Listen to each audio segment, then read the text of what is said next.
Ada satu jenderal namanya Jenderal Balihu. OPM dirangkul, ormas Islam dimusuhi.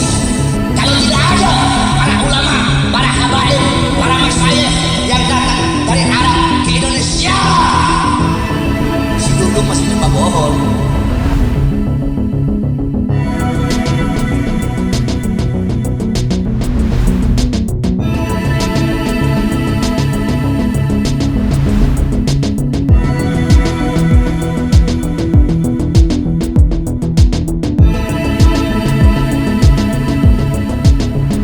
Sebelum menyaksikan video ini, pastikan bosku jangan lupa subscribe. Karena subscribe itu gratis plus bonus tonton video terbaru setiap harinya. Jangan lupa ya. Padahal baru beberapa hari atau beberapa minggu keluar dari Bui, tetapi Bahar Smith ya saya rasa sudah ngelunjak ya.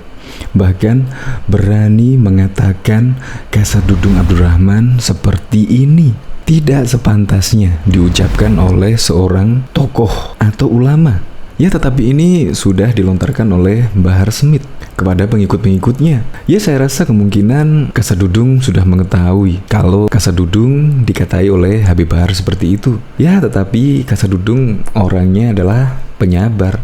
Makanya tidak akan emosi lah ketika ada orang yang mengatai Kasat Dudung seperti itu. Bahkan yang menarik, Rudy Eskamri yaitu ngotot. Ya, seharusnya Kasat Dudung bertindak tegas terhadap penceramah Bahar Smith ini. Menurut Rudy Eskamri, pernyataan Bahar kepada Kasat Dudung sudah kelewat batas. Dia dengan tidak hormat menyebut Jenderal Baliho, kemudian mengatakan kalau tidak ada orang Arab ke Indonesia, mungkin Dudung masih menyembah pohon.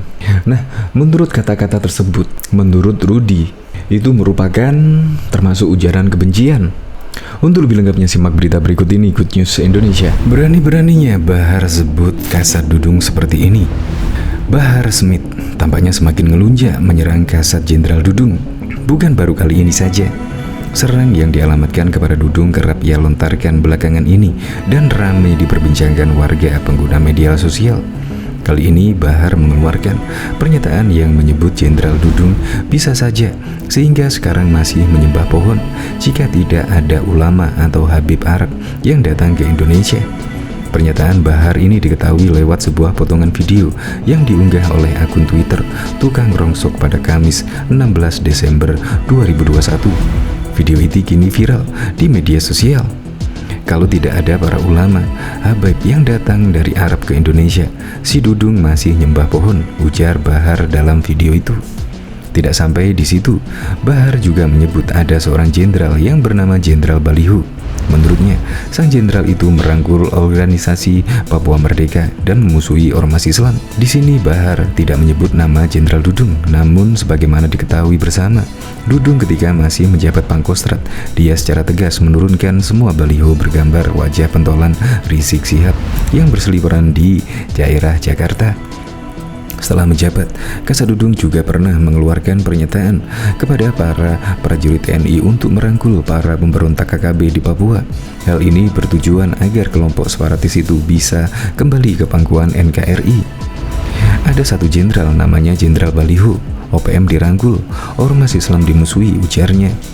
Perlu diketahui Jenderal Dudung baru-baru ini memang mengeluarkan pernyataan yang kontroversial dengan menyebut Tuhan bukan orang Arab. Untuk itu, dia mengatakan dirinya selalu berdoa dengan bahasa Indonesia. Diketahui pada 2015 yang lalu dalam pembukaan acara Istighosah menyambut Ramadan dan pembukaan Munas Alim Ulama NU di Masjid Istiqlal Jakarta 14 Juni lalu, Ketua Umum Pengurus Besar Nahdlatul Ulama Said Akhil Sirot mengatakan NU akan terus memperjuangkan dan mengawal model Islam Nusantara. Istilah ini merujuk pada fakta sejarah penyebaran Islam di wilayah Nusantara yang disebutnya dengan cara pendekatan budaya, tidak dengan doktrin yang kaku dan keras. Para wali atau ulama leluhur kita berhasil menyebarkan Islam di seluruh Nusantara berhadapan dengan Majapahit Sriwijaya tanpa kekerasan, menunjukkan Islam itu berperadaban, bermartabat, disiplin, dan bersih penampilannya, kata Said dalam wawancara dengan majalah Detik di kantor PBNU Jakarta Selasa 23 Juni 2015 yang lalu. Bukan cuma Presiden Joko Widodo dan Wakil Presiden Yusuf Kala yang menyokong ide itu. Cendekiawan Asyumardi Arsya pun menilai model Islam Nusantara dibutuhkan masyarakat dunia saat ini karena ciri khasnya mengedepankan jalan tengah. Selain memaparkan pandangannya ihwal Islam Nusantara, Kang Said begitu ia disapa memaparkan persiapan Muktabar NU pada Agustus nanti. Ia pun menyatakan kesiapannya memimpin PBNU lagi dan siap bersaing dengan kandidat lainnya, termasuk adik kandung Gus Dur, Kiai Haji Salahuddin Wahid. Berikut ini petikan perbincangannya. Islam Nusantara sebenarnya bukan istilah yang harus diperdebatkan. Kita tidak mengada-ngada dengan terminologi itu seolah baru. Kami hanya mengingatkan Islam yang saat sekarang, yang menjunjung tinggi toleransi, saling menghormati, beradab dan berbudaya adalah Islam kita di Nusantara ini.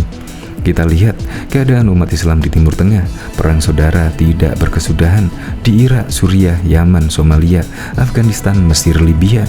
Karena itu, NU mengangkat simbol Islam Nusantara, artinya Islam atau umat Islam yang berkembang di kawasan Nusantara yang kita warisi dari para wali atau ulama leluhur kita. Mereka telah berhasil menyebarkan Islam di seluruh Nusantara.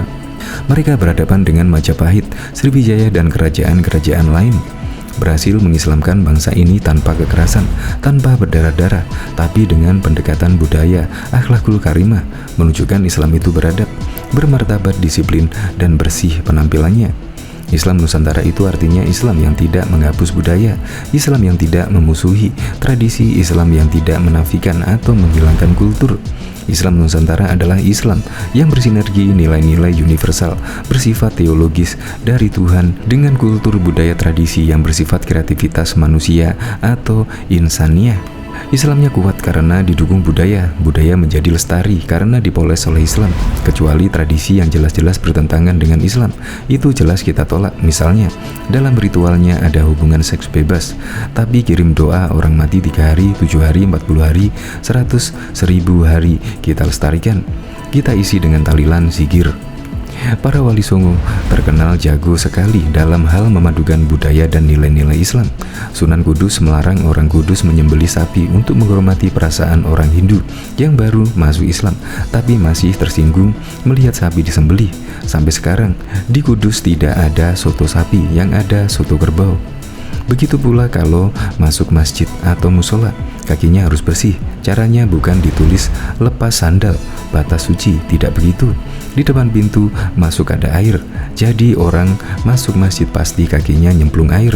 Dakwah model itulah yang kita maksud Islam Nusantara, menggabungkan antara Islam dan budaya. Seperti dulu juga sahabat Nabi Muhammad sangat terbuka terhadap budaya luar. Contohnya kubah masjid itu bukan dari Arab, tapi dari Romawi. Setelah Islam menyebar ke barat, melihat istana, gedung-gedung besar, gereja pakai kubah, maka diambil kubah itu untuk masjid, sehingga tidak banyak tiang di dalamnya. Begitu pula kalau mau detail ilmu kalam. Islam itu sebenarnya sistem dan metodenya terpengaruh filsafat, walaupun isinya adalah dalam rangka mentauhidkan Tuhan. Tapi sistem berpikirnya terpengaruh filsafat Yunani. Itulah Islam yang terbuka. Islam Indonesia itu bukan Islam Arab, tidak harus pakai gamis, tidak harus pakai sorban. Islam Indonesia adalah Islam khas Indonesia. Hal terpenting adalah substansinya, yaitu berakhlak Islam, beribadah gamis, celana, sarung, tidak urusan itu. Diketahui, Direktur Eksekutif Lembaga Kajian Anak Bangsa, Rudi S. Kamri, meminta agar Kepala Staf Angkatan Darat Kasat Jenderal Dudung Abdurrahman bertindak tegas kepada penceramah kontroversial Bahar Smith. Rudi menilai pernyataan yang dilontarkan Bahar kepada Dudung sudah kelewat batas. Bagi saya sudah keterlaluan. Dia dengan rasa tidak ada hormat ke pejabat atau orang yang lebih tua mengatakan Jenderal Baliho. Kemudian dia mengatakan kalau tidak ada orang Arab ke Indonesia, mungkin Dudung masih menyembah pohon. Ujar Rudi dikutip Hops ID dari saluran YouTube kanal Anak Bangsa pada Senin 13 Desember 2021. Terlebih, Habib Bahar juga terkesan mengadu domba antara Jenderal Dudung dengan etnis Arab yang ada di Indonesia. Tentunya ujaran kebencian dari Bahar sangat menyesatkan dan meresahkan masyarakat, khususnya persatuan dan kerukunan antar umat beragama. Yang membuat saya heran, tidak ada kebencian dari Jenderal Dudung kepada orang Arab, tapi dengan Bahar diolah, diputar seolah-olah Jenderal Dudung benci orang Arab. Ini kan deviasi, penyimpangan, penyesatan yang dilakukan oleh Bahar Smith dan teman-temannya, ujar Rudi.